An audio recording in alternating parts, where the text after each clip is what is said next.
মৃত্যুর পরে প্রত্যেকটি মানুষ 5টি আফসোস করবে, আর এই 5টি আফসোস হবে তার জাহান্নামের কারণ। তাই সময় থাকতে এই 5টি আফসোস যেন মৃত্যুর পরে করতে না হয়, তাই দুনিয়াতে পূর্ণ করে নিন। রাসূলুল্লাহ সাল্লাল্লাহু আলাইহি ওয়াসাল্লাম বারবার এই 5টি কাজ করতে বলেছেন, কারণ প্রত্যেকটি মানুষই মৃত্যুর পরে এই 5টি আফসোস করতে হবে। প্রিয় দর্শক, আপনি যদি আল্লাহকে ভালোবাসেন অবশ্যই আলহামদুলিল্লাহ কমেন্ট করবেন এবং এই ভিডিওটি শেয়ার করে প্রত্যেক মুসলিমকে জানিয়ে দিবেন। আপনার ইমানের দায়িত্ব পালন করা হয়ে যাবে ইনশাআল্লাহ। তাই চলুন বেশি কথা না বলে জানিয়ে দেই সেই 5টি আফসোস সম্পর্কে। 1 নম্বরে, মৃত ব্যক্তি আফসোস করবে আর বলবে, আমি যদি তাকে বন্ধু না বানাতাম।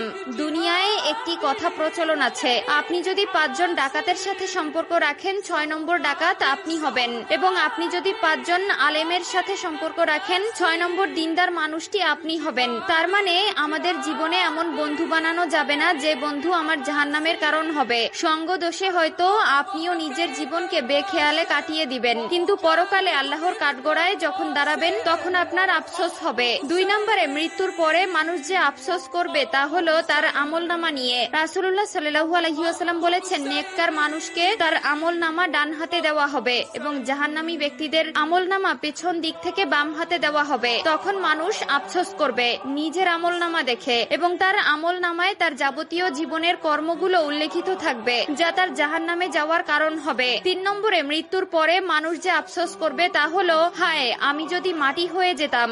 আপনি যদি জাহান্নামী হয়ে থাকেন এবং কবরের আযাব থেকে ক্ষমা না পান, তাহলে কবরের আযাব আপনার জন্য এতটাই কষ্টকর হবে যে আপনি আফসোস করতে থাকবেন, বলতে থাকবেন, আমি যদি মাটি হয়ে মাটিতে মিশে যেতাম তাহলে আমার কষ্ট হতো না। কিন্তু আফসোস মানুষের মৃত্যু একবারই হয়। 4 নম্বরে, মৃত্যুর পরে মানুষ যে আফসোস করবে তা হলো, আমি যদি পরকালের জন্য কিছু করতে পারতাম। আল্লাহ তাআলা মানুষকে দুনিয়াতে পাঠিয়েছেন আল্লাহ তাআলার ইবাদত করার জন্য। আল্লাহর একথা সত্যি যে আমি মানব জাতি ও জিন জাতিকে সৃষ্টি করেছি আমার ইবাদতের জন্য, এবং আমার এ কথাও সত্য যে আমি জাহান্নাম পূর্ণ করব মানুষ, জিন আর পাথর দিয়ে। আল্লাহ তাআলা আমাদের সবাইকে জাহান্নাম থেকে রক্ষা করুন, আমিন। প্রিয় দর্শক, আল্লাহ তাআলা যতদিন বাঁচিয়ে রাখবেন আল্লাহ তাআলার পথে চলার চেষ্টা করবেন এবং তার ইবাদত করবেন ও পরকালের জন্য সঞ্চয় করবেন। 5 নম্বরে, মৃত্যুর পরে মানুষ যে আফসোস করবে তা হলো শিরককারী। শিরককারীরা আফসোস করবে আর বলবে, আমি যদি আমার রবের সাথে কাউকে শরীক না করতাম তাহলে আজ আমার এই হাল হতো না। পবিত্র কোরআনে রাসূলুল্লাহ সাল্লাল্লাহু আলাইহি ওয়াসাল্লাম বলেছেন,